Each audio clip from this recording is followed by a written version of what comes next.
Welcome to the Foundry by Forge College. Today we're grabbing our hard hats and drafting the absolute master blueprint for your dApp's security and authentication layer. You know, if you've ever wondered how Web3 apps just magically know who you are without asking for a password, or making you click forgot password for the millionth time this week, well, you're in exactly the right place. But hey, before we dive in, a super quick pivot. We're officially packing up our bags from our last explainer on Solana benchmarking. It was a totally awesome trip, but today we are traveling right back to EVM land. Our mission? To build out the foundations for our ERC-1155 multi-token frontends. Because let's be real, we got to make sure our app can actually talk to the blockchain securely before we start throwing around digital assets, right? So here's the schematic for today's explainer. We're going to cover the Web3 front door, providers versus signers, wiring the wallet UI, persisting sessions, reading balances, and finally, a blueprint review. All right, Section 1. The Web3 front door. Okay, let's dive into this. Look, before you can build any of those fancy transaction flows or token swaps, your app literally needs a reliable front door. You have to be able to identify exactly who's knocking, who's connected, and what permissions they actually have. It's kind of like a bouncer for your dApp, but instead of checking a physical ID, it's checking cryptographic signatures. The fundamental goal here is incredibly straightforward, but honestly, it's so easy to mess up. We want to consistently and safely grab just two things: the user's public address, think of that as their public name tag, and their authorization capabilities, which we call the signer. If we can lock down those two things, boom, we've successfully authenticated the user. Moving on to Section 2, providers versus signers.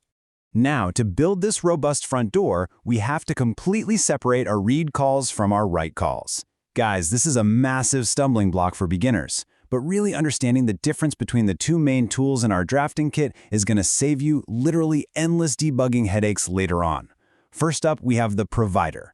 Think of the provider as a pair of read-only glasses. It lets your application query the blockchain completely silently. You want to know a token balance? You want to see the latest block number? Just put on the provider glasses. It just looks at the data without changing a single thing, meaning it never bugs the user with those annoying approval pop-ups. It is totally passive. And this brilliantly sets up our second tool, the signer. So if the provider is the glasses, the signer is the cryptographic pen. You only use this pen when a user actually intends to change the state of the blockchain, like sending tokens, minting an NFT, or interacting with a smart contract. You only pull out this pen when you absolutely have to, because using it means the user has to actively approve a transaction and, pay those gas fees. All right, Section 3, wiring the wallet UI. So now that we know our tools, our glasses, and our pen, let's draft the actual sequence of files we need to write to get our front end fully wired up and talking to a wallet extension, like MetaMask. Here at Forge College, we always emphasize keeping your code modular and your provider access centralized. That's exactly why we break this down into three specific files. First, a custom hook, let's call it usewallet.js, to handle all the heavy lifting and logic. Second, a purely visual component, like walletButton.jsx, to render the actual UI.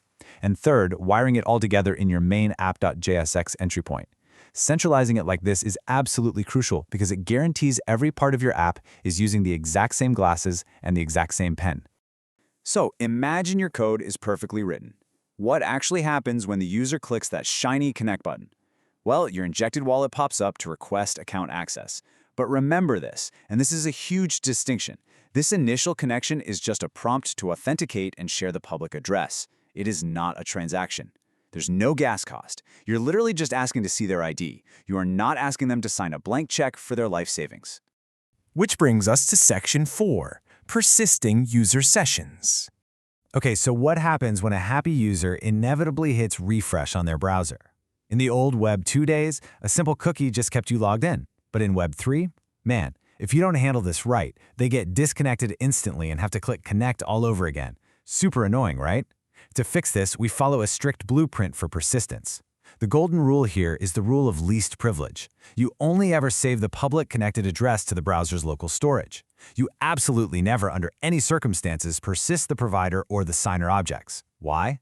Well, you can't serialize a live cryptographic connection.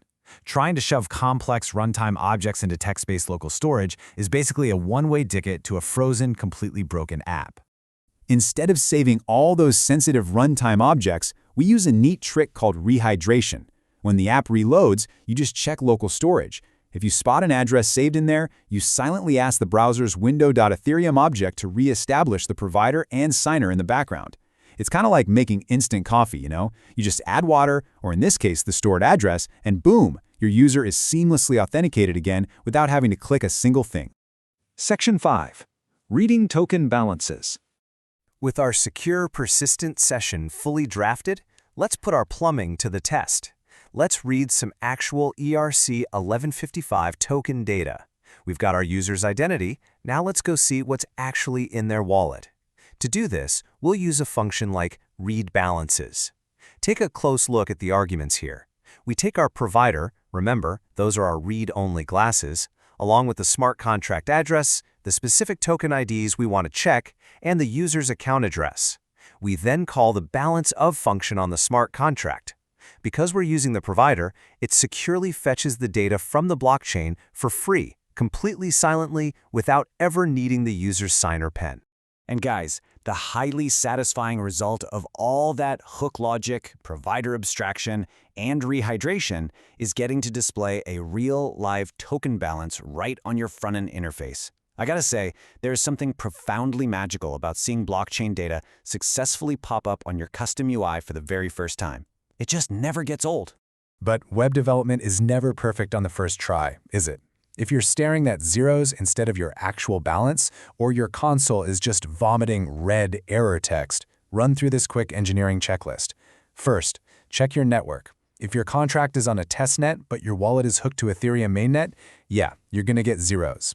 Next, check for rate limits from your RPC provider. Make sure your provider's actually initialized before that read call fires off. And finally, double-check if you have a stale old address stuck in local storage from a previous testing session. Section 6, Blueprint Review and Next Steps. Awesome job. We have successfully drafted the schematics for our front-end authentication layer. Let's step back, wipe the ink off our hands for a second, and review what we've built. If you remember nothing else from this explainer, remember these 3 golden rules. 1.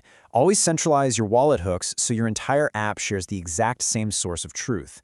2. Never, ever store sensitive signer objects or private keys in local storage, only persist the public address. And 3. Keep your read queries strictly separated from your write intents. Know exactly when to use your provider glasses and when you need to bust out that signer pen. Because we now have this absolutely rock-solid persisted identity layer, we are fully prepared for the next phase. Our very next step in this curriculum will be grabbing that signer pen to construct, sign, and actually send real ERC 1155 transactions to the network, and there is just no way we could do that safely without the foundation we built today. So before we wrap up, consider this thought on our blueprint. The plumbing we just built isn't just a basic login button. It is literally the entire foundation of trust, identity, and security for your decentralized application. If this foundation cracks, the whole house comes down. But if you build it right, the possibilities are truly endless. If this basic plumbing acts as the ultimate arbiter of truth for your user's assets, ask yourself, if a user's entire digital life is decoupled from any central server, how will your application design handle the sheer weight of that responsibility? Really think about it. Are you ready to build the rest of this decentralized architecture? Head over to forge.college to dive much deeper into advanced Web3 development. Keep building securely, and I'll see you in the next explainer.